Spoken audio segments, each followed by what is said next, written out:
نہیں آ رہی بات سمجھ. یہ واقعہ اگر صرف فضائل اعمال میں لکھا ہوتا تو فضائل اعمال کے پہ جو کفر اور شرک کے فتوے لگے ہوئے ہیں ان فتووں میں ایک اور اضافہ ہو جاتا کہ دیکھو انسان کے بس میں تو یہ ہے نہیں, یہ تو شرک پھیلا رہے ہیں.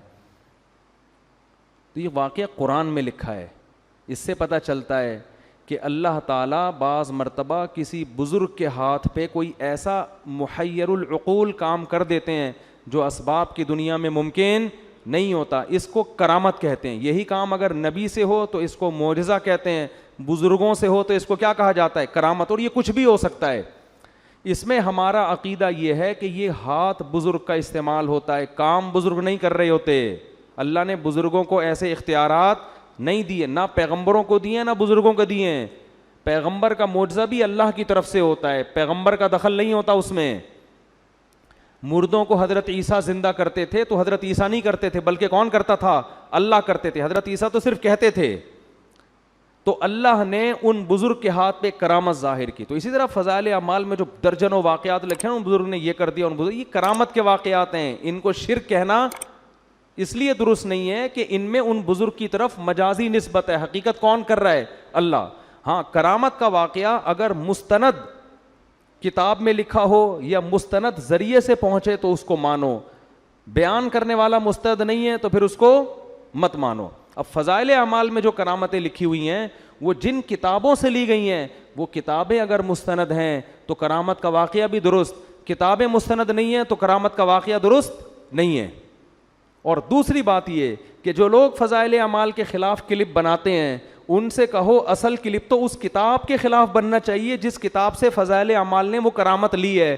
اس کتاب کے خلاف کوئی کلپ بنانے کے لیے تیار نہیں ہے, کیونکہ وہ کتابیں بڑے بڑے محدثین کی لکھی ہوئی کتابیں ہیں, اور محدثین کو برا بھلا کہیں گے تو لوگ ان کو جوتے ماریں گے. تو اس لیے انہوں نے فضائل اعمال کو پکڑا ہوا ہے. نہیں آ رہی سمجھ میں میرا خیال ہے بات. تو یہ خیانت ہے بہت بڑی کہ جو اصل کتاب ہے اس کو تو کچھ نہیں کہہ رہے, ٹھیک ہے نا, اور جہاں جو نقل کر رہے ہیں اس کو کہہ رہے ہیں یہ فضائل اعمال اور فضائل صدقات میں شرک بھرا ہوا ہے. تو ان کو شرک کی ڈیفینیشن ہی پتہ نہیں ہے. تو ان بزرگ نے کیا کہا. اب یہاں ایک اور لوگ سوال کرتے ہیں کہ یہ کرامت تو صحابہ کے ہاتھ پہ ظاہر نہیں ہوئی جو فضائل اعمال میں لکھی ہوئی ہیں, یہ تو نبی کے ہاتھ پہ یہ معجزہ نہیں ہوا تو بزرگ کے ہاتھ پہ کیسے ہو گیا؟ اس کا مطلب بزرگ صحابہ سے بھی افضل ہیں. تو یہی سوال ہم یہاں کریں گے کہ سلیمان علیہ السلام تو تخت کو سیکنڈوں میں لا نہیں سکے, لیکن مجلس میں بیٹھے ہوئے بزرگ نے کہا اور تخت سامنے حاضر. تو کیا ہم یہ کہہ سکتے ہیں کہ وہ بزرگ حضرت سلیمان سے افضل ہو گئے؟ نہیں. کرامت کے صدور سے کوئی شخص دوسرے سے افضل نہیں ہو جاتا. کرامت تو اللہ کی طرف سے ایک اکرام ہے بزرگ کا کہ دیکھو میں اس پہ خوش ہوں اور اس کے ہاتھ پہ میں کیسی چیزیں ظاہر کر دیتا ہوں. یہ اس کی علامت نہیں ہے کہ اس وقت دنیا میں سب سے افضل یہی ہے. اور یہ بھی ممکن ہے کہ ایک پیغمبر کے ہاتھ پہ وہ معجزہ ظاہر نہ ہو جو کسی امتی کے ہاتھ پہ کرامت ہو جائے, یہ بھی عین ممکن ہے. باقی افضلیت کا تعلق اعمال سے ہے, کرامتوں سے نہیں ہے. کون افضل ہے سب سے؟ جو شریعت پہ سب سے زیادہ چلتا ہے, تو وہ تو پیغمبر سب سے زیادہ چلتے ہیں نا. اور علماء کہتے ہیں امتی کے ہاتھ پہ کرامت کا ظاہر ہونا یہ پیغمبر ہی کے فضیلت کی دلیل ہے, اس لیے کہ اس امتی کو یہ مقام اس پیغمبر کی امت کے امتی ہونے کی وجہ سے ملا ہے.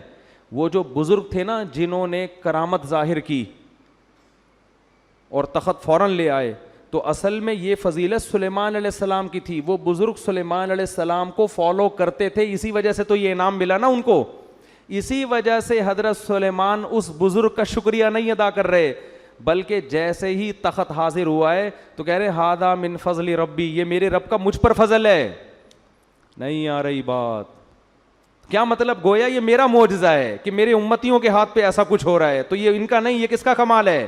یہ کمال اللہ نے مجھے دیا ہے کہ مجھے فالو کرنے کی وجہ سے ان کو ایسے انعامات ملے ہیں. تو فضائل اعمال اور صدقات میں جو بزرگوں کی کرامتیں لکھی ہوئی ہیں وہ محمد صلی اللہ علیہ وسلم کی فضیلت کی دلیل ہیں کہ اللہ نے سید الانبیاء کو اتنا اونچا مقام دیا کہ سید الانبیاء کو فالو کرنے والوں کے ہاتھ پہ اللہ نے ایسی ایسی کرامتیں ظاہر کی ہیں. تو اس سے پیغمبر کا مقام کم نہیں ہو رہا, بلکہ پیغمبر کا مقام اونچا ہو رہا ہے کہ ان کی امتیوں میں پچھلی امتوں سے بھی زیادہ بڑی بڑی کرامتیں صادر ہوئی ہیں. نہیں آ رہی میرا خیال ہے بات سمجھ میں؟